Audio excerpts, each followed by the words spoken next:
Seguimos en cadena nacional y tenemos en olor la suerte, la fortuna de iniciar y de comenzar la franja de Daza aquí en exclusiva cadena nacional. Lo tiene para siempre. ¡Absolutamente! ¡He vuelto! ¡He vuelto! La gente decía, oiga, la máquina lo abdujo, la máquina lo atrapó, la máquina ganó, pero mentira, porque tú sabes que la lucha contra la maquinaria no termina. ¿Ya? Se transforma. Así que, oiga, y el director, póngale guataje, director. ¿O no? No, no sabe cuál es este otro director, pero ya le vamos a poner. Ahora, no, pero feliz de estar acá en Vía X nuevamente, porque ahora no podemos aflojar. Imagínate, estamos en el momento más importante ahí, enfrentando la maquinaria con el proyecto de nueva Constitución. Así que hay que aclarar todas las dudas, todas las consultas. Y además tú sabes que yo vuelvo a Cadena Nacional, porque nosotros empezamos en Cadena Nacional. Y después, bueno, nos fuimos a Stock Disponible y ahora que terminó Stock Disponible estamos acá de vuelta al lugar de origen. Pero nosotros nos fuimos. ¿Quiénes somos nosotros? Tú hablas de tercera persona, son varios. No, nosotros no, porque no soy. Tú dices que nosotros. Y toda la fuerza. Lo de la franja Daza. No, nosotros, claro, nosotros. No, nosotros es que lo que pasa.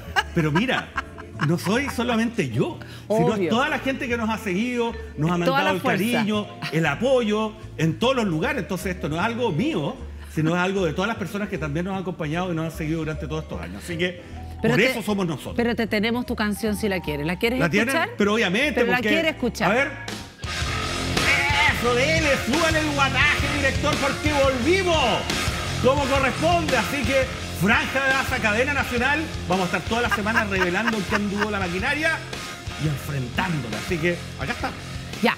Partamos, ahí sí ya, ahí ya la presentación está de manera... Está perfecta, ahí está sí, completa. Ya está. Te dimos la bienvenida con todo. Muchas gracias. Igual, hay algo importante hablando de la maquinaria. Partamos con un tema, queríamos hablar de la convención, pero queremos partir con otro tema, con lo que está pasando con Nicolás López. Con Nicolás López. Ya. Exactamente, acaba de... aquí está el titular. Condenan a Nicolás López a 5 años y 1 día de prisión por los delitos de abuso sexual. Además de la prohibición de acercarse a las víctimas, etcétera, no podrá ocupar cargos públicos ni representación popular. Yo creo que aquí, bueno, démonos una vuelta a esto, pero yo creo que lo que casi todos nos preguntamos es, ¿cárcel efectiva o en su casita? No, en este caso lo más singular de este fallo es que cárcel efectiva, porque lo condenaron como autor de 2 delitos de abuso sexual. Esto además era una parte de la condena porque la imputación inicial era una imputación bien grande, ¿no? Sí. Lo estaban imputando de varios delitos de abuso, incluso delitos de violación.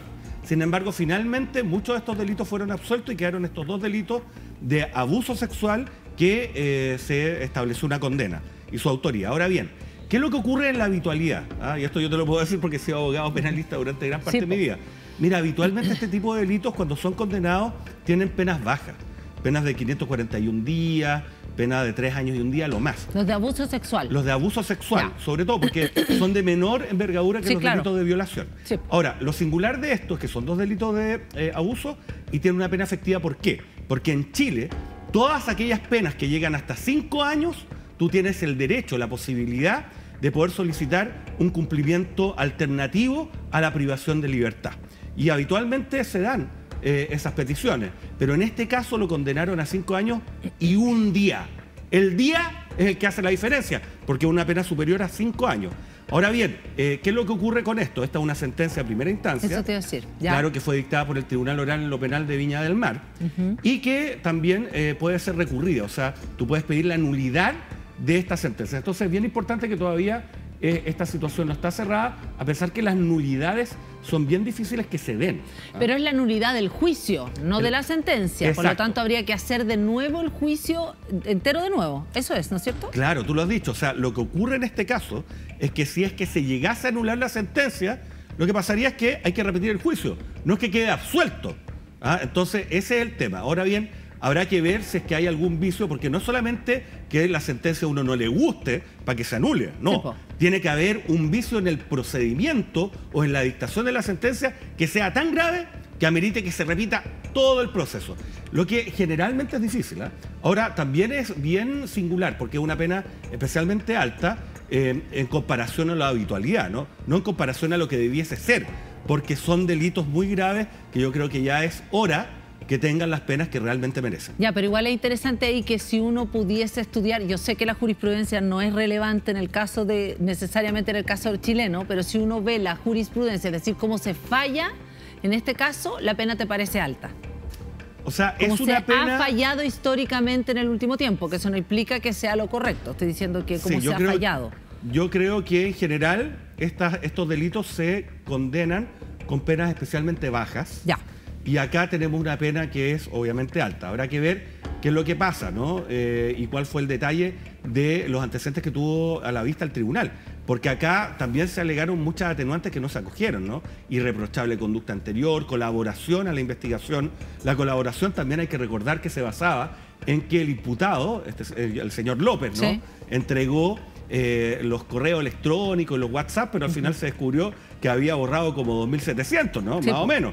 Entonces, claro, eso no parece ser una colaboración real a la investigación, pero como fuese, todavía queda una fase que es difícil que la den, la nulidad, pero eso probablemente la defensa lo va a solicitar.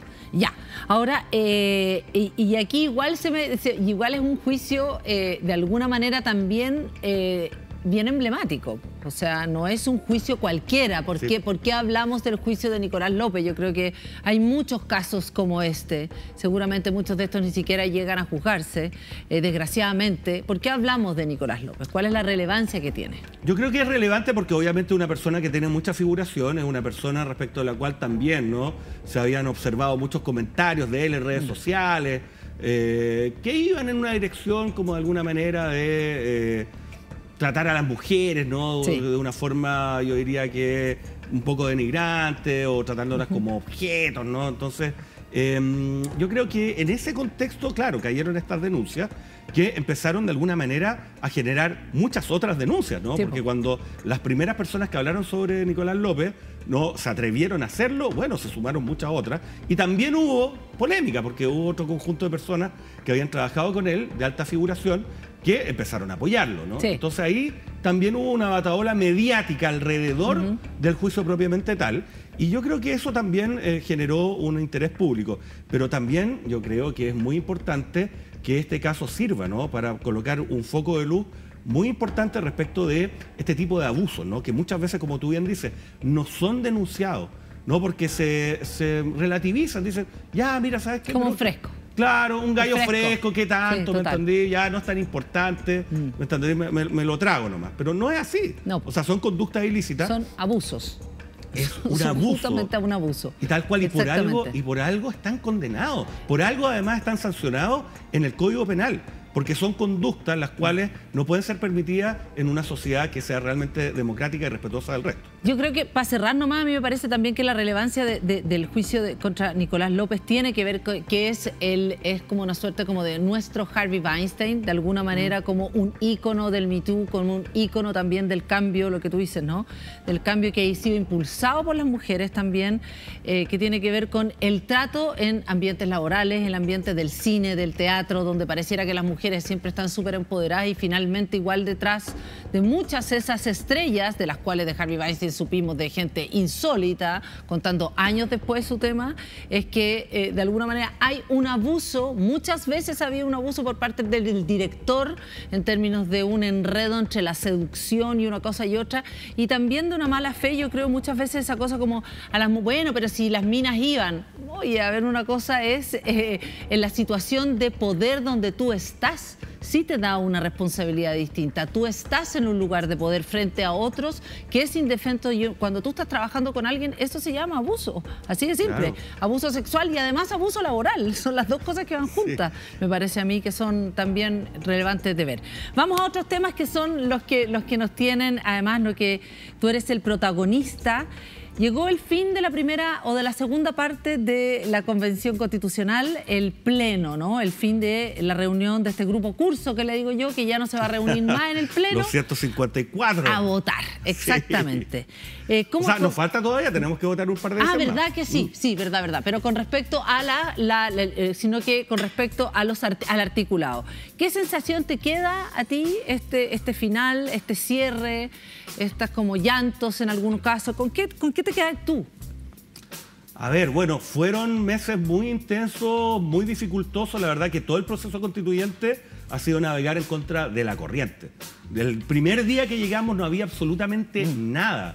No teníamos micrófonos, no teníamos botonera para votar, no teníamos nada, ¿no? Y esto ha ido de menos a más. La verdad es que hemos logrado colocar el hombro a todo esto. Y la verdad que también han existido hechos que nos han sorprendido y que nos han causado mucho dolor, ¿no? Lo de Rojas Vade, ¿no? Algunos eventos que también han surgido de la propia convención. Y además de una campaña articulada desde el minuto 1, ¿no? Para los efectos que finalmente el proceso constituyente fracase, porque el fracaso del proceso constituyente no es inocuo, hay un interés político y económico detrás, que es mantener el régimen establecido en la Constitución del 80 y sus posteriores modificaciones.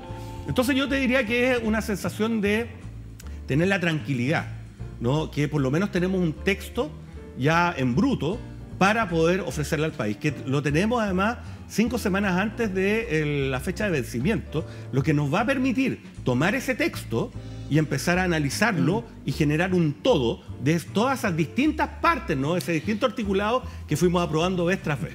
Vamos a hablar de eso en un rato más, pero quiero volver a, quiero hablar del tema de los convencionales, porque sí me parece que es interesante la mirada que tú tienes, y además se ha puesto mucho foco ahí. Y esta campaña para algunos articuladas, para otros finalmente igual ha sido, la verdad que la propia performance de muchos convencionales ha sido, ¿tú lo ves que ha sido un problema? ¿Tú crees que lo ves con ojo crítico?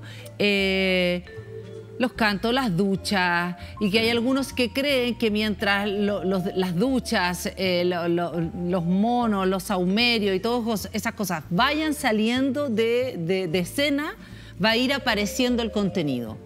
¿Te sorprendió tu grupo curso? ¿Era parte de lo que tú creíste que iba a pasar? Bueno. Sí, a ver, ha sido...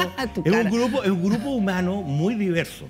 ¿Sabes qué? Acá hay un tema. Lo que pasa es que la convención es un espacio institucional donde personas que nunca antes habían tenido la posibilidad real de participar precisamente en instituciones de poder del Estado, a través de un cargo de representación, pudieron llegar, ¿no? Hay muchos sectores que históricamente han sido marginados del discurso oficial, ¿no? De la toma de decisiones por parte de los sectores políticos tradicionales que han concentrado el poder durante los últimos 30 años. Entonces, claro, aparecen todas estas personas, ¿no? Con un discurso que suena muy disruptivo y bueno, obviamente eso fue generando un ruido y un impacto, yo creo que para muchos sectores que no estaban acostumbrados, ¿no? A escuchar ese tipo de discurso en este tipo de espacio. Ahora, es verdad, yo creo que, bueno, hay muchas personas que tampoco, yo creo que le tomaron el peso, ¿no? A lo que estábamos haciendo, a la oportunidad histórica que tenemos como país de generar un proyecto de nueva constitución en democracia. Esto no es solamente ir en contra de la constitución del 80, esto es ir en contra de 200 años de historia, donde nunca la Carta Fundamental, o sea, el texto, ¿no? Que regula las bases como nos organizamos como sociedad, ha sido establecido a partir de un proceso democrático, siempre por pequeños grupos, en el contexto de crisis sociales habitualmente amparados por las Fuerzas Armadas. Entonces, este es un paso histórico, yo creo que muchas personas no le tomaron el peso y lo tomaron un poco livianamente, ¿no? Y también había una sensación muy errónea al comienzo, como que teníamos un cheque en blanco, ¿no? O sea, que, mira, se aprobó el proceso constituyente por 80% de la ciudadanía. Los resultados de la elección de convencionales determinó que el esfuerzo de la derecha y los partidos de la concertación de bloquear con 1/3 también había fracasado. Entonces, había como un ímpetu, ¿no? Que yo creo que se confundió en algún momento con liviandad. Y eso generó muchos problemas. Yo creo que las cosas que tú dices son compatibles. O sea, hay una campaña articulada al minuto 1, pero también hubo, paralelamente, actuaciones de convencionales que no estuvieron derechamente a la altura. Pero más allá de eso, yo te diría que la gran mayoría, muy silenciosa por lo demás, nos dedicamos, yo me siento parte de ello, a trabajar de lunes a lunes, sobre todo el último periodo, para sacar un texto que sea consistente y que refleje los anhelos de la ciudadanía en este proceso, y creo que lo logramos. Vamos a seguir con este tema, pero ahora vamos a volver a los tiempos en que Daza sacaba la pizarra, ¿ya? Y cuando Daza se ponga enfrente de esa pizarra, todo se va a aclarar, vamos a entender todo. Así que vamos y volvemos aquí en la franja de Daza. ¿Estás en cadena nacional? Sí, Daza está en cadena nacional. Esto es Vía X, es nuestro nuevo hombre. Exacto, póngale guataje, director, que se escuche. Estamos acá en cadena nacional, vamos. Seguimos en cadena nacional y estamos, no está equivocado, no se perdió, no se equivocó, estamos acá, estamos con Daza en nuestro y estamos en la franja de Daza y sacamos la pizarra. Sacamos la pizarra, la desempolvamos después de varios años donde la teníamos fondeada, estaba escondida, no nos dejaba sacar la pizarra. ¿Ahora qué pasó? Ahora la sacamos. Tenemos la pizarra, pero por supuesto, esta va a ser la pizarra constituyente, donde vamos a ver todas las dudas que existen respecto al proceso y ahora vamos a partir, obviamente, con qué es lo que se viene. Ya, ¿qué es lo que se viene? Se vienen estas 3 comisiones. Claro, ahora vamos a explicar, mira, ¿de qué se trata esta cuestión? Porque nosotros terminamos de deliberar, analizamos, hicimos todo un debate respecto de todas las propuestas de iniciativa constituyente, que eran iniciativas de los propios constituyentes y también iniciativas populares. ¿Te acuerdas que una de las grandes novedades era que las personas tenían la posibilidad de poder firmar, patrocinar, ¿no? Muchas iniciativas, algunas más polémicas que otras, pero fueron discutidas y votadas. Y algunas de ellas entraron, otras no, como también las propuestas de los propios constituyentes. Entonces nosotros terminamos de debatir todo esto el sábado pasado. ¿Y con qué nos quedamos? Nos quedamos con esto, un borrador de constitución. Y este borrador lo que hace es agrupar todos estos artículos que fuimos de manera aislada analizando y votando a favor, y entonces está en este texto. Ahora, bien importante, porque fíjate, hay un dato. Mucha gente dice, oye, la cuestión es súper larga, po. Son 499 artículos. Hay gente que dice, oye, esta es la constitución más larga del mundo. Bueno, mira, lo primero no es así. Eso no es verdad. Tal cual, tú lo dices con toda propiedad. No es verdad. No es verdad. Pero no es verdad, pero además es irrelevante el número de artículos. ¿Por qué? Porque finalmente los artículos se van a probablemente empezar a agrupar. Por ejemplo, en la Constitución actual tiene un solo artículo con todos los derechos fundamentales, pero tiene 24 numerales. Entonces, tú tienes un artículo con muchos numerales y los tienes que ir agrupando. Ahora, esa pega, ¿no?, de todos estos artículos que nosotros aprobamos aisladamente, ordenarlos, generar un lenguaje que sea común y que además sea consistente, es lo que vamos a hacer nosotros a partir de ahora, que terminamos este proceso. Claro, por eso lo que tenemos que entender es, ahora vienen 3 comisiones, ¿no es cierto? Tal cual. Entonces, llegó el borrador y hay 3 comisiones que van a seguir funcionando. ¿Cuáles son esas 3 comisiones y qué hace cada una de ellas? Mira, la primera comisión es una comisión que se llama de preámbulo. Te dirán, ¿pero qué es esa cuestión del preámbulo? Bueno, el preámbulo es la introducción. Las constituciones, por lo menos las democráticas, no la constitución del 80, que lo único que dice es, visto el decreto ley. El decreto ley, pues, número tanto, ya, acá está la constitución. No, en general las constituciones tienen una explicación de cuál es su sentido, cuál es el contexto en el cual ella se generó, cuál es lo que está detrás, la visión de país que de alguna manera marca el articulado de la Constitución. Entonces, hay una comisión que ahora se constituyó que, como están todas las normas ya que van a ingresar al proyecto de nueva Constitución, van a analizarlas y van a generar este preámbulo, ¿no? Esta pequeña introducción que le va a dar sentido al resto del texto. Pregunta, estos son 14 constituyentes. Así es. Pero a mí esta como que me da un poco de cosita esta. ¿Cuánto tiene el preámbulo? A ver, ¿cuántos definieron que van a ser? ¿5 párrafos, 7, 8? O sea, eso lo tiene que definir la comisión de preámbulo. Ahora, tú me preguntas mi opinión, yo creo que el preámbulo tiene que ser relativamente breve. Obvio. No puede ser una novela, es que ese es mi miedo. Claro, que termine siendo un ladrillazo. Sí, pero no tengas tanto miedo por lo siguiente, porque mira, acá en contra de lo que mucha gente a mí me criticó porque yo defendí los 2 tercios desde la campaña, porque los 2 tercios es un quórum alto que permite garantizar que las normas que lleguen cuentan con un amplio respaldo y habitualmente son normas más consistentes. Ahora, en esta comisión de preámbulo también tiene un quórum especial.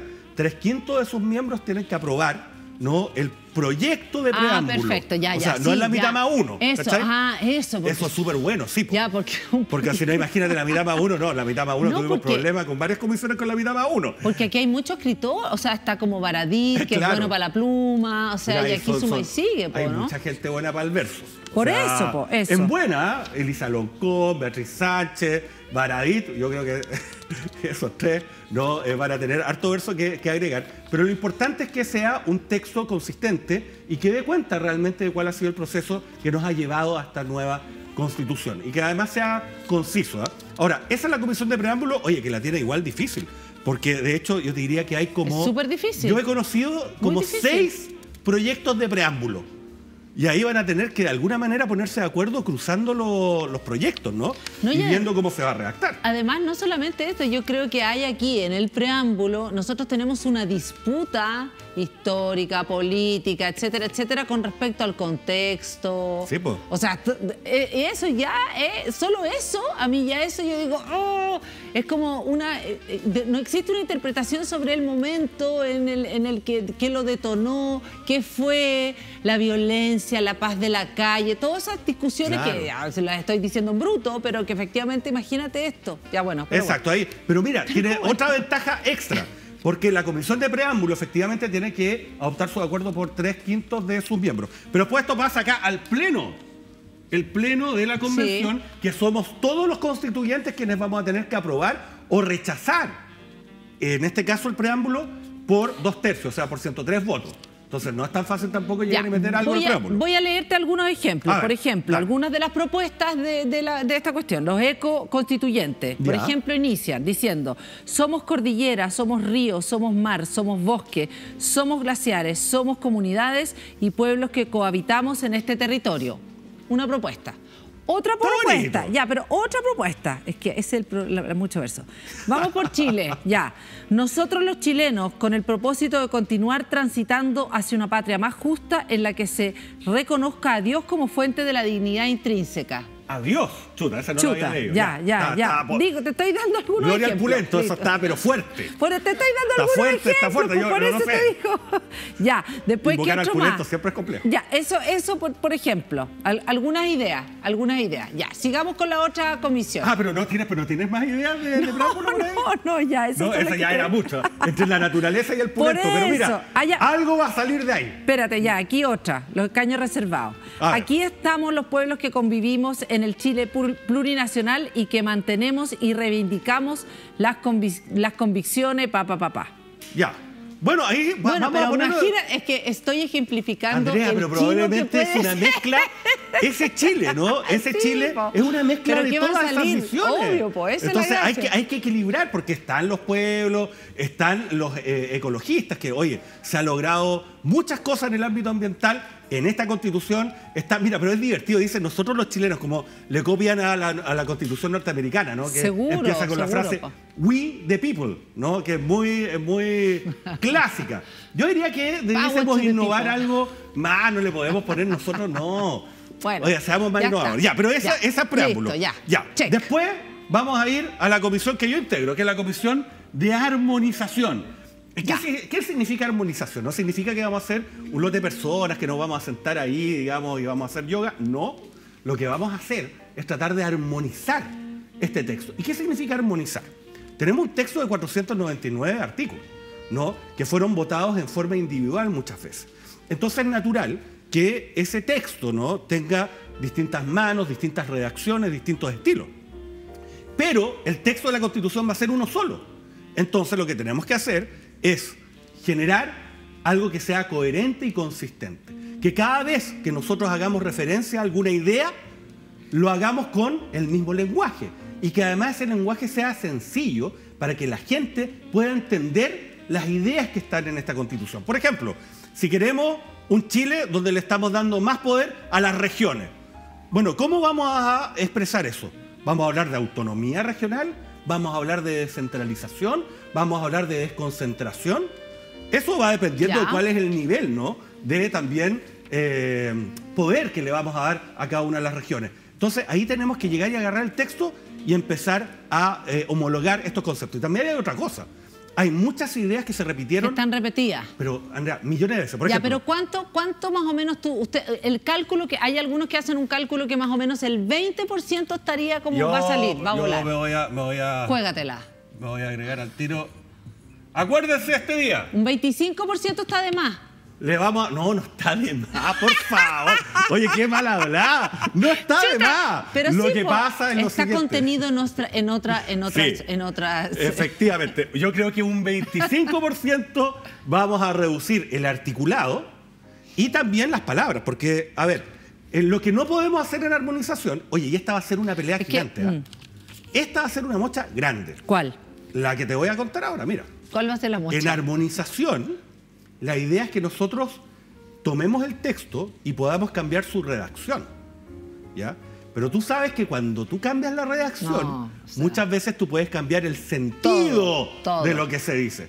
Entonces la mocha va a ser que hay grupos que estaban levantando ciertos temas en la convención y que de repente no les fue bien porque no obtuvieron los votos, que la van a tratar de revivir en armonización bajo la excusa de que, oye, acá tenemos que cambiar la redacción, etcétera. Porque además, mira, armonización no solamente se va a dedicar a agarrar el texto y mejorarlo en términos de la ortografía, la sintaxis, etcétera.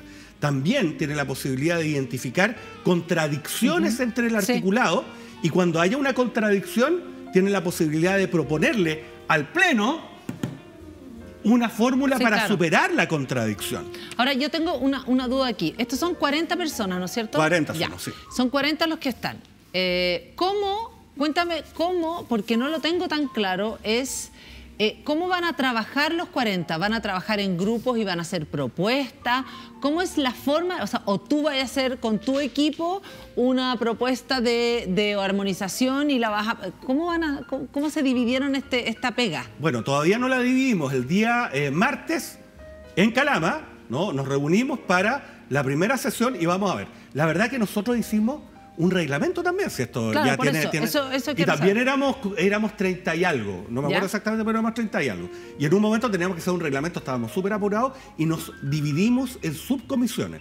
Pero debo decirte que la división en subcomisiones al final no funcionó mucho, porque mira lo que ocurría.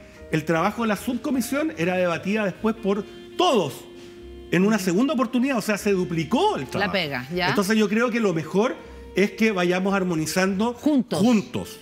Y eso se puede. A viva voz, como en el fondo trabajando, como cuando uno trabaja con otro, pero 40 trabajando en un texto. Exacto, y lo que va a pasar, mira, lo primero que va a pasar con armonización es que tenemos que ponernos de acuerdo qué cosa va primero y cuál después. Mira, así de sencillo. ¿Qué tema tiene que ir primero? Tiene que ir primero derechos fundamentales, principios, la organización del Congreso, la organización del Poder Ejecutivo, el sistema judicial. ¿Qué va primero? ¿Qué va después? Una vez que ordenamos eso, tenemos capítulos, claro. Y cada uno de los capítulos vamos viendo el contenido de las normas y obviamente haciendo una revisión global, no previa, podemos identificar, oye, el capítulo 1, ¿sabes que se repite con...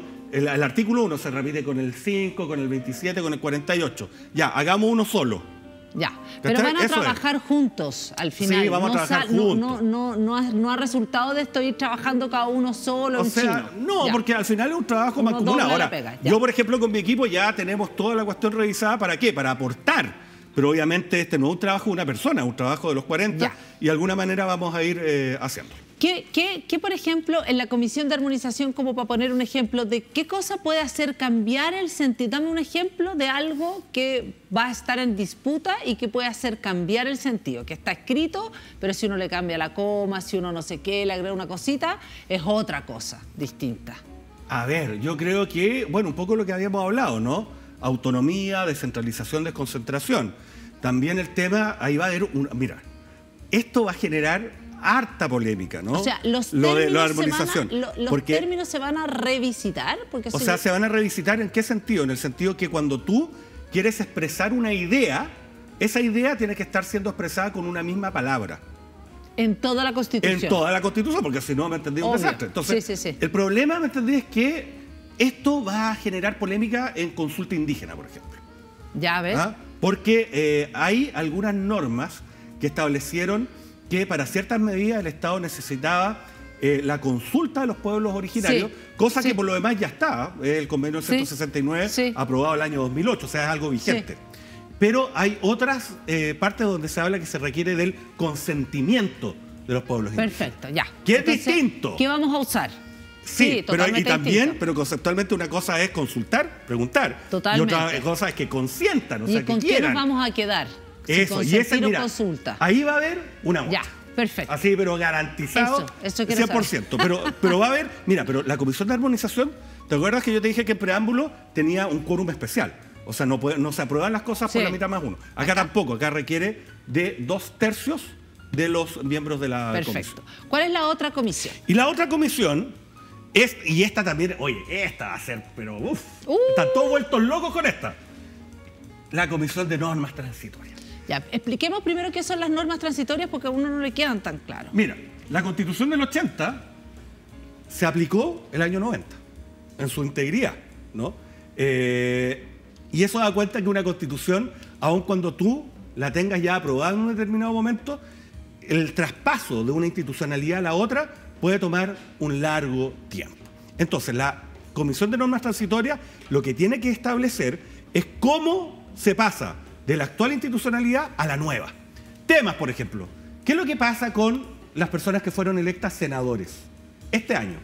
Por 8 años, o sea, 2 legislaturas. Si es que nosotros finalmente aprobamos el proyecto de nueva Constitución que elimina el Senado y que lo reemplaza por una Cámara de las Regiones cuyos integrantes duran solamente 4 años. ¿Qué pasa con ellos? O sea, van a terminar su periodo de 8 años, van a estar los 4 años. Tenemos, por ejemplo, una norma que dice, oye, ¿sabe qué? El presidente ahora dura 4 años, pero se puede reelegir. Se puede reelegir inmediatamente. ¿Se lo vamos a aplicar a Gabriel Boric? ¿O se lo vamos a aplicar al próximo presidente? Bueno, esas son preguntas que son relevantes. Por ejemplo, se estableció un límite de duración de los jueces. Los jueces, o de jubilación más bien. Hoy día los jueces están en sus cargos hasta los 75 años de edad. Nosotros lo bajamos a 70. ¿Qué pasa con las personas que tienen 72 años de edad y están ahora ejerciendo su cargo? Ya. O sea, esas preguntas que generan, oye, mucho interés en el poder constituido, ¿no? Están vueltos Pero, locos o sea, con porque en el fondo es su bolsillo, es la situación de ellos. Esta va a ser súper clara. Ya, esto es lo que yo quiero saber. ¿Dónde van a estar acá? Tú aquí ya dijiste, diste un punto, por ejemplo, donde va a estar la mocha. Va a haber mocha, es una de las mochas. No, las discrepancias democráticas y razonables. Las que discrepancias se dan. democráticas Obvio, que, no. por supuesto, todos tenemos. No, Ya. nosotros no nos peleamos. ¿Dónde va a estar acá? ¿Cuáles son los puntos?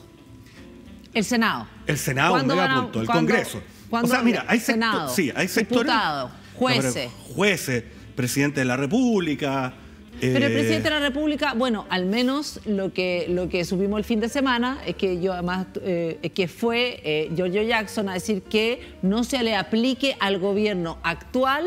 Esa es una de las propuestas que dijeron. No, porque eso es como lo que está un poquito en el aire también desde antes. O sea, la idea es que esto se aplique con posterioridad. Corte Suprema va a ser un tema. ¿Qué más? Corte Suprema. ¿Tribunal Constitucional? Tribunal Constitucional va a ser un temazo.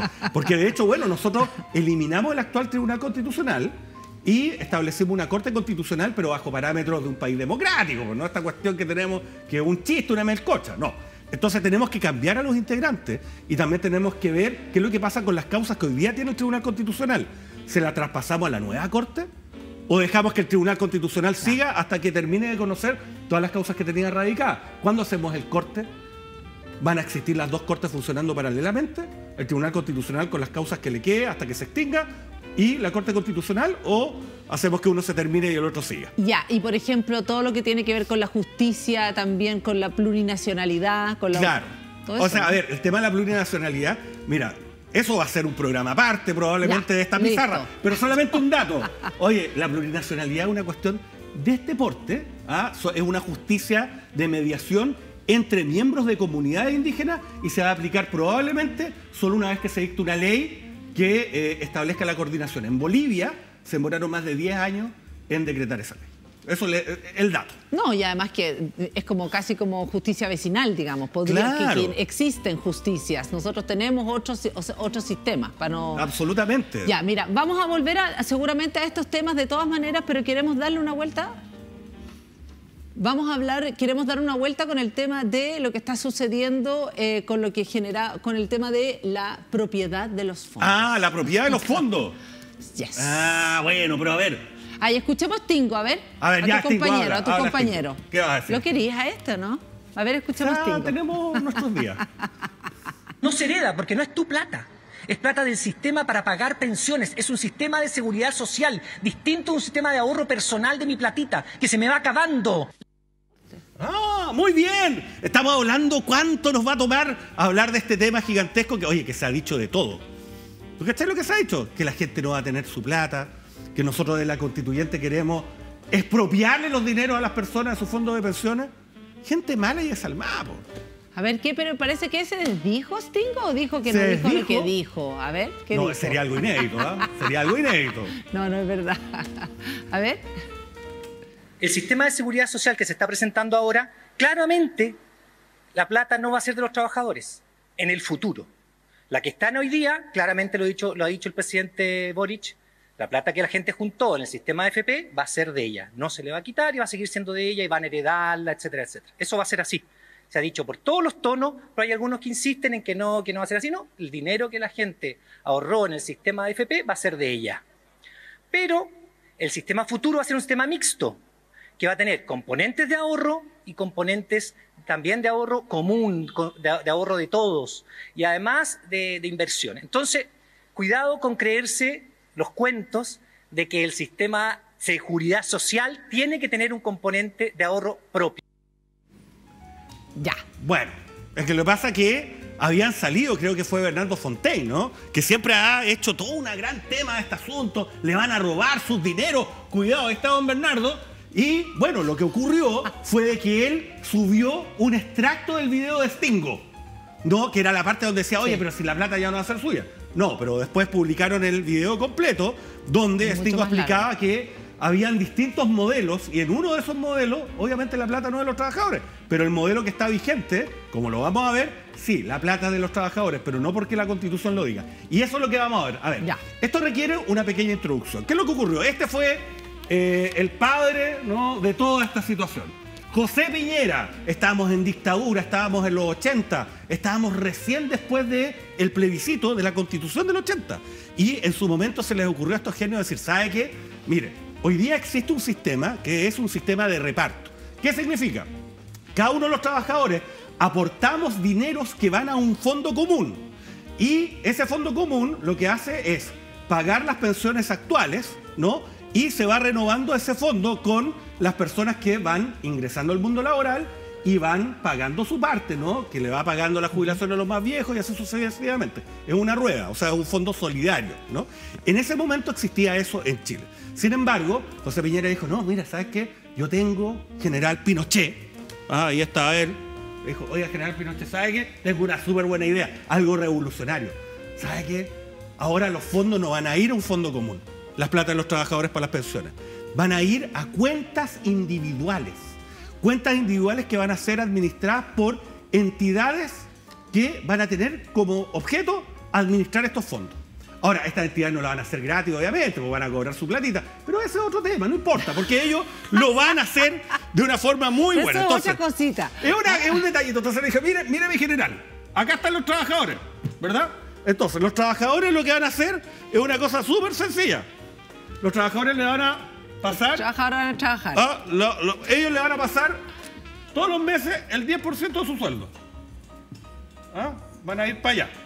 Y esta administradora de fondos de pensiones lo que van a hacer, no van a acumular la plata en una cuenta, no la van a dejar guardada hasta que tú te jubiles. No, van a utilizar esas platas porque las van a hacer rentar. O sea, van a mover las lucas. ¿Y cómo la van a mover? Obvio, van a comprar acciones. Pues. ¿Y a quiénes le van a comprar acciones? A las grandes empresas, pues, gente buena que da trabajo, ¿no? Entonces, ahí van las lucas de allá, van para acá para las grandes empresas. Las grandes empresas se supone que con esto van a utilizar el dinero, lo van a hacer crecer y con eso los trabajadores van a haber aumentado sus fondos.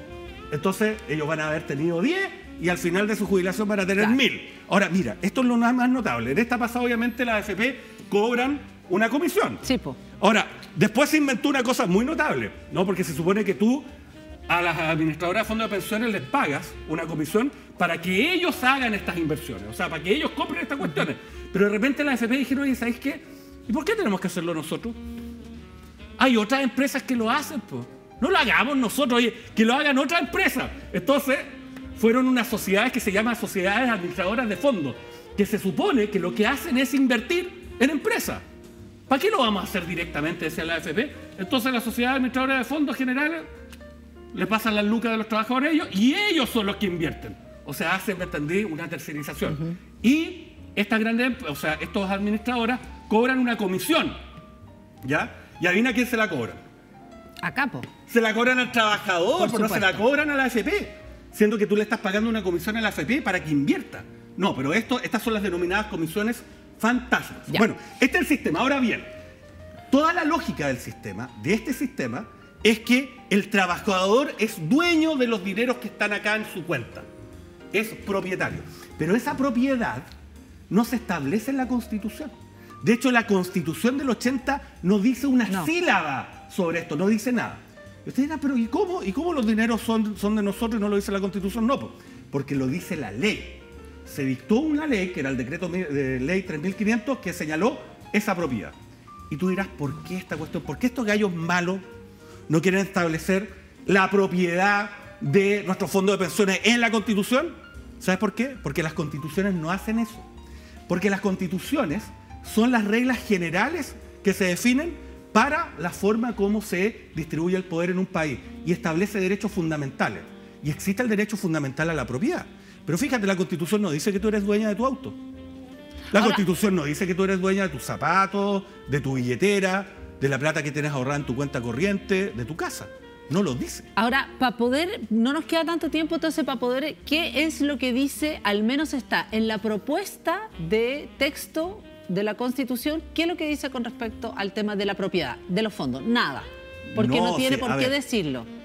Lo que dice la Constitución del 80 es: las personas tienen propiedad sobre todos sus bienes. Lo que dice el proyecto de nueva Constitución es: las personas tienen derecho a propiedad sobre todos sus bienes.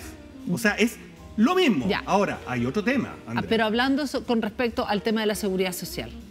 La seguridad social, tenemos por ahí, creo que el director tiene unas imágenes que se las habíamos mandado, que de repente puede llegar y pincharlas donde estaba precisamente el artículo que nosotros estamos proponiendo, y que esa es la Constitución actual. Mira, esto es lo que dice la Constitución actual sobre seguridad social. No dice nada más.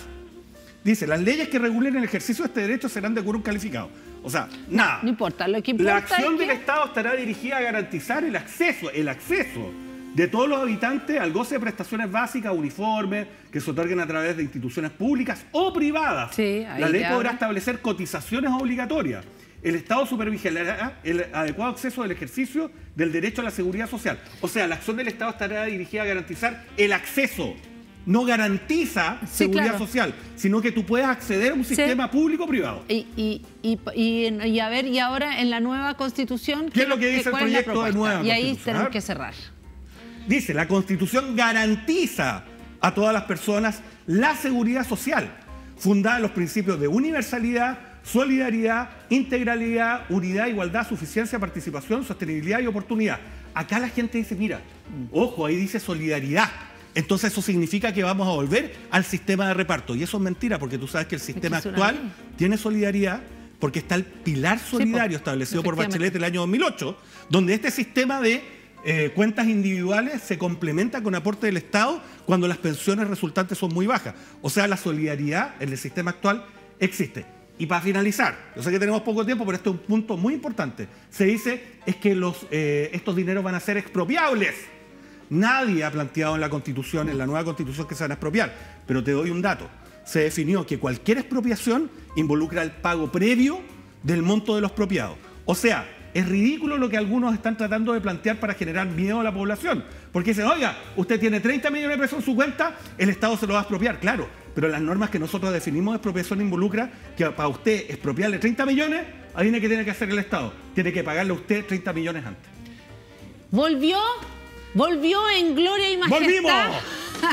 La franja de Daza está acá is back, he's back. ¡Eso! Y aquí vamos a estar todas las semanas además conociendo qué es lo que está pasando con nuestra convención, mientras tengáis un minutito en tu pequeña peguita de armonización. No, pequeña, pero aquí vamos a estar porque la lucha contra la maquinaria no cambia, no termina, se transforma y por eso estamos acá en Cadena Nacional. Así que en contra de la maquinaria la próxima semana acá, en Cadena Nacional. Hashtag la pizarra constituyente, así le llamamos. Así es. La pizarra constituyente, la desempolvamos. La desempolvamos después de varios años, pero acá está. En Gloria Majestad está blanquita, mira. O sea, se que cuidó está fantástico. impecable. ¿Ah? Es que es obviamente. plurinacional, totalmente. Y pluri todo. Pluri todo. Pluri todo, Y paritaria. pero en la unidad. Pero, porque ¿viste? Chile es uno. Y ahora además también estamos paritarios. Estamos paritarios en mejor, Hemos cambiado. Ya, Nos tenía vamos que ser. en esta cadena nacional del día. Chao, estás en Vía X.